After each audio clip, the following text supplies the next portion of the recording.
Yo, what's up mga kaibigan? Nandi na tayo magkwentuhan. So si Klay Thompson ay nagkakaroon nga ng kanyang worst season ever sa NBA since ang kanyang rookie season. Matindi nga ang binagsak ng kanyang stats at ang kanyang shooting percentage. Ang dating very efficient sniper and sharpshooter ay 36% lamang sa 3 points at 40% lamang sa field ngayong season.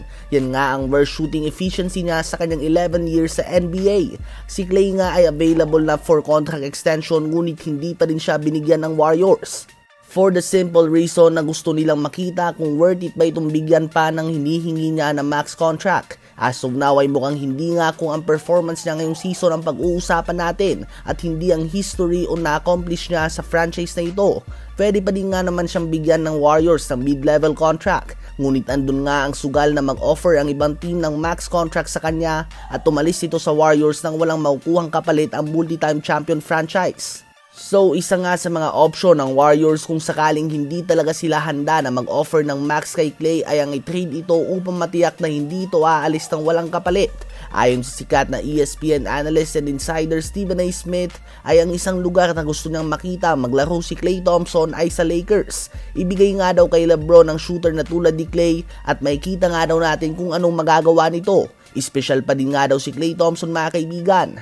Well, hindi nga ito malabo sa katotohanan dahil may trade assets nga ang Lakers and given the fact na taga LA naman talaga originally si Klay at ang kanyang tatay ang play-by-play radio announcer ng Lakers. More on nagiging malabo lang nga ito dahil it will be a disrespectful move kung ititrade ng Warriors si Klay Thompson matapos ang lahat ng nagawa niya para sa franchise na ito.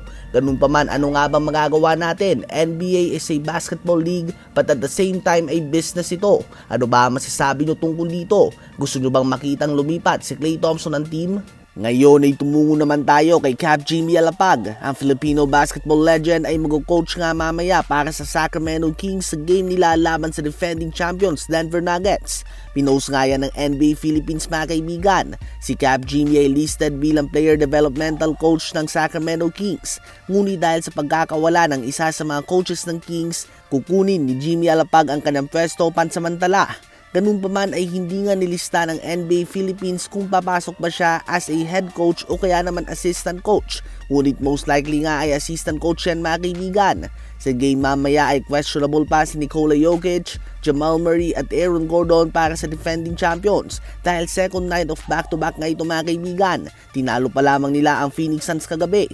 Bukod nga sa Kings at Denver Nuggets, ilan din sa mga games na inaabangan sa araw na ito ay ang muling tapatan ng Warriors at ng Clippers, ang game ng Indiana Pacers at ng Miami Heat, Atlanta Hawks kontra sa Milwaukee Bucks, OKC laban sa Mavs, Shai Gilgeous-Alexander vs Luka Doncic nga yan, at ang muling pagkikita ni Dillon Brooks at LeBron James sa game ng Los Angeles Lakers at ng Houston Rockets. Yan nga ang last game sa araw na ito.